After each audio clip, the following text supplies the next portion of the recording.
আল্লামা সাঈদীকে ভালোবাসেন কেন? আল্লামা সাঈদীকে গোটা দেশের মানুষ ভালোবাসে কেন? আল্লামা সাঈদীকে ভালোবেসে কেন জীবন দেয়? এখনো কেন 2 বছর পরে আল্লামা সাঈদীর নাম নিলে চোখে পানি আসে, বুকটা থরথর করে ওঠে, হৃদয়টা কেঁপে ওঠে, চোখে পানি চলে আসে? এর একমাত্র কারণ তিনি কোরআনের কথা গোটা বাংলাদেশব্যাপী মানুষের কাছে পৌঁছে দিয়েছেন। আল্লামা সাঈদীকে ভালোবাসি, কোরআনের জন্য ভালোবাসি বলি, আল্লাহর জন্য ভালোবাসি বলি, কিন্তু আল্লামা সাঈদীর জন্য যে আমরা তার মতন টুপি পরি, তার মতন জামা পরি, তার মতন বক্তব্য রাখার চেষ্টা করি, কিন্তু তার মতন করে আমল করার চেষ্টা করছি কিনা? আমি আহ্বান জানাবো, আল্লামা সাঈদী এখানে কথা শুনলেন, তিনি তাহাজ্জুদ কাজা করতেন না, নামাজ তো দূরের কথা, ফরজ নামাজ, তাহাজ্জুদই কাজা করতেন না। সেই মানুষটার এই আমলগুলো যেন আমরা ধরে রাখতে পারি। তিনি সংগঠনের প্রতি আনুগত্য ছিল, এই দেশের বিচার বিভাগের প্রতি আস্থা ছিল। কেন তিনি দেশে আছেন, কেন বিচারের মধ্যে পড়লেন, এটা সকলেই জানেন। ভারতের আগ্রাসন বিরোধী কথা বলতেন বলেই তাকে আজকে এই অবস্থার মধ্যে যেতে হয়েছে। কিন্তু এখানে বসে আছেন আমাদের আব্দুল্লাহ আজমি ভাই, এখানে শহীদ পরিবারের অনেক সদস্য ছিলেন, অনেকে চলে গেছেন, এখন অনেকে আছেন। আপনারা বিশ্বাস করবেন কিনা, আমাদের মতন, আমি সহ আমাদের পরিবার যারা আজকে শহীদ পরিবার, তারা প্রত্যেকের এই বাংলাদেশের বাইরে বিভিন্ন দেশেই থাকার মতন সুযোগ ছিল, বছরকে বছর থাকার মতন সুযোগ ছিল, কিন্তু বাংলাদেশের বিচার ব্যবস্থার প্রতি আস্থা এবং বিশ্বাস ছিল বলেই তারা এই দেশের প্রতি আনুগত্য করে থেকে গেছেন। আমি তো সাক্ষী, 2010 সালের যে হজ, এই হজ শেষ করার পর ওই হজটা তিনি রাষ্ট্রীয় মেহমান হিসাবে আল্লামা সাঈদী গিয়েছিলেন কিং আবদুল্লাহ আহ্বানে।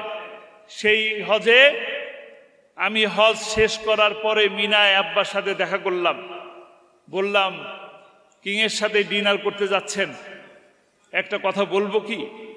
বলল বলো। আমি বললাম যে আপনি 5 বছর এখানে থেকে যাওয়ার জন্য অনুরোধ করেন। তো তিনি আমার দিকে চোখ কটমটো করে তাকালেন। কেন? তোমার কি মনে হয় আমি স্বাধীনতা বিরোধী? আমি কি স্বাধীনতা বিরোধিতার সাথে জড়িত ছিলাম? আমি কি চোর? আমি কি ধর্ষক? তিনি কি তাই ছিলেন? তিনি তাই ছিলেন না। কিন্তু ইচ্ছে করলে তিনি এই দেশের বাইরে, মিডল ইস্ট বলেন, ইউরোপ বলেন, আমেরিকা বলেন, অনেক দেশে থাকার সুযোগ ছিল। অধ্যাপক গোলাম আজম সাহেব, তার 5টা ছেলে লন্ডনে থাকে, ইংল্যান্ডে থাকে। কয় বছর থাকা লাগবে তার? থাকতে পারতেন কিনা? যেতে পারতেন কিনা? যান নাই।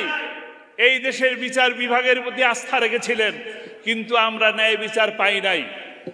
এদেশের আজকে, কালকে, আগামী 2-4 দিন দেখেন, বাংলাদেশের অসংখ্য নেতারা, কেন্দ্রীয় পর্যায়ের, জাতীয় পর্যায়ের নেতারা চিকিৎসার জন্য বিদেশে চলে যাচ্ছেন। কিন্তু এই দেশকে ভালোবেসে বাংলাদেশ জামাত ইসলামীর আমির ইচ্ছে থাকলে, সুযোগ থাকা সত্ত্বেও তিনি এই দেশের মাটিতে, এই দেশের চিকিৎসা ব্যবস্থার প্রতি আস্থা রেখে বুকটা ফেরে দিছেন, এই বুকের চিকিৎসা করেছেন। আল্লাহর উপর তো আস্থা ছিলই, আল্লাহ যতদিন হায়াত রেখেছেন থাকবেন। বাংলাদেশ জামাত ইসলামীর সাথে যারা জড়িত আছেন, তারা সকলেই বাংলাদেশকে ভালোবাসেন বলেই এই দেশকে ভালোবেসে জীবন দিয়েছেন, এবং আগামীতেও এই দেশকে ভালোবেসে তারা জীবন দিতে প্রস্তুত আছে। যারা জীবন দিয়ে গেলেন, তারা এই দিন প্রতিষ্ঠার জন্য, আল্লাহর কোরআনের বাণীকে প্রতিষ্ঠা করার জন্য জীবন দিলেন। আমরা আহ্বান জানাবো, আপনারা আজকে শপথ নেবেন, যে মানুষগুলো জীবন চলে গেল তারা আর ফিরে আসবেন না, কিন্তু তারা স্বপ্ন দেখেছিলেন। আল্লামা সাঈদী এক কথা বারবার বলতেন, সারা বাংলাদেশে কোরআনের রাজ প্রতিষ্ঠা হয়েছে, এই দৃশ্য দেখে যেন আমার মৃত্যু হয়। তার তো সেই দৃশ্য দেখার সৌভাগ্য হলো না, কিন্তু তার যে স্বপ্ন, এই স্বপ্ন বাস্তবায়ন করার দায়িত্ব এখন কাদের? আমরা কি রাজি আছি? আমরা রাজি আছি? কারা কারা রাজি আছি? আমরা যদি রাজি থাকি, আগ্রাসনের বিরুদ্ধে, দুর্নীতির বিরুদ্ধে, অপশাসনের বিরুদ্ধে আজকে সকল পীর আলেম ওলামা কওমি আলিয়া আজকে এই মঞ্চ থেকে আল্লামা সাঈদীর প্রতি ভালোবাসা দেখিয়েছেন। আজকে আসুন বাংলাদেশকে সুন্দর একটি সমাজ, ইনসাফ ভিত্তিক কল্যাণমুখী একটি রাষ্ট্র গঠন করার লক্ষ্যে ঐক্যবদ্ধভাবে এই সুযোগকে কাজে লাগিয়ে আমরা যেন চলতে পারি, সেই তৌফিক আল্লাহ তাআলা আমাদেরকে দান করুন। আমা তৌফিক ইল্লা বিল্লাহ। আসসালামু আলাইকুম ওয়া রাহমাতুল্লাহি ওয়া বারাকাতুহু।